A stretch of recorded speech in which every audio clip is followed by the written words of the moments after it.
Ma Bible n'est pas tombée du ciel d'un seul volume.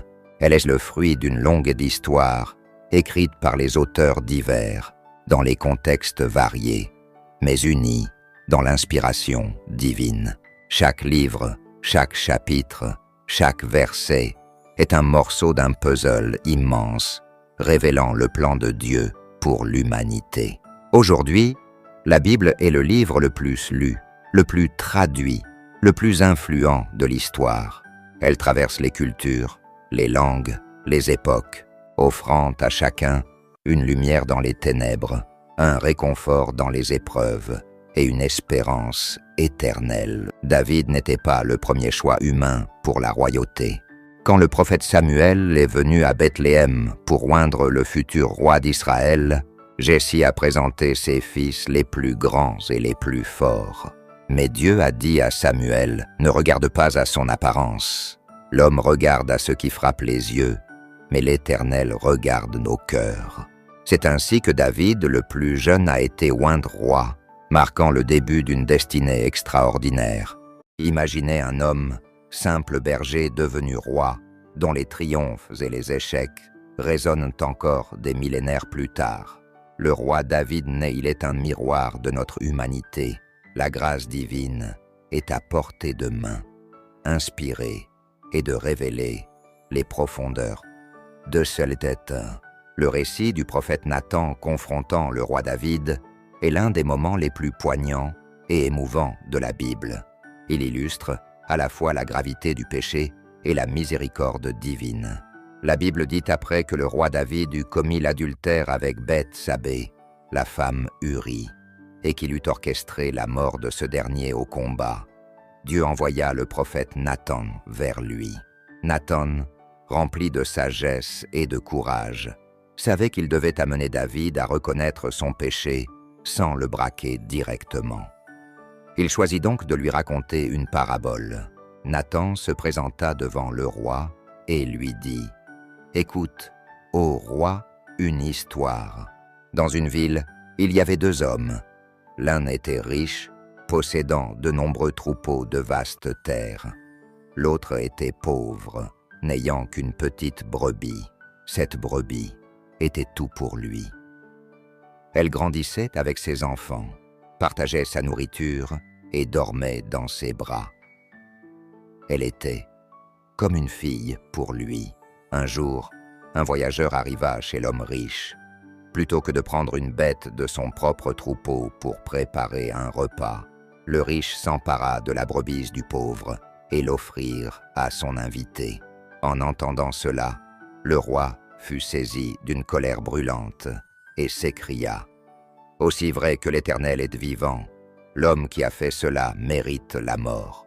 Il doit rendre 4 fois ce qu'il a pris, car il a agi sans pitié. » Alors Nathan, fixant le roi avec intensité, lui déclara « Cet homme, c'est toi, ô roi. Ainsi parle l'Éternel, le Dieu d'Israël. Je t'ai oint roi sur Israël. Je t'ai délivré de la main de Saül. Je t'ai donné la maison de ton maître et les femmes de ton maître. Si cela avait été trop peu, je t'aurais donné encore davantage. Pourquoi as-tu méprisé la parole de l'Éternel en faisant ce qui est mal à ses yeux? Tu as frappé Uri par l'épée, et tu as pris sa femme pour en faire ton épouse.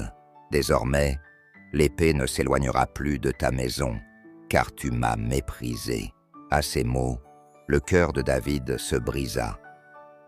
Il réalisa l'étendue de son péché et s'écria « Ô Dieu, aie pitié de moi dans ta bonté. Selon ta grande miséricorde, efface mes transgressions. Lavez-moi complètement de mon iniquité et purifie de mes péchés. Car je reconnais mes transgressions, et mon péché est constamment devant moi. Ai péché contre toi seul, et j'ai fait ce qui est mal à tes yeux, en sorte que tu seras juste dans ta sentence, sans reproche dans ton jugement. Voici, je suis né dans le péché, et ma mère m'a conçu dans le péché. Mais tu veux que la vérité soit au fond du cœur. Fais donc pénétrer la sagesse au-dedans moi. Purifie-moi avec l'hysope, et je serai pur. Lavez-moi, et serai plus blanc que la neige. Annonce-moi l'allégresse et la joie, et les os que tu as brisés se réjouiront. Détourne ton regard de mes péchés et efface toutes mes iniquités. Ô Dieu, crée en moi un cœur pur. Renouvelle en moi un esprit bien disposé. Ne me rejette pas loin de face. Ne me retire pas ton Esprit Saint. Rends-moi la joie de ton salut et qu'un esprit de bonne volonté me soutienne. J'enseignerai tes voies à ceux qui les transgressent, et les pécheurs reviendront à toi. Ô Dieu, Dieu de mon salut, délivre-moi du sang versé, et ma langue célébrera ta miséricorde. David, roi aimé de Dieu, a connu la grâce divine après son repentir pour l'adultère. Mais cette grâce n'a pas effacé les larmes. L'enfant né de son péché est mort malgré ses nuits passées en prière et ses jeûnes désespérés.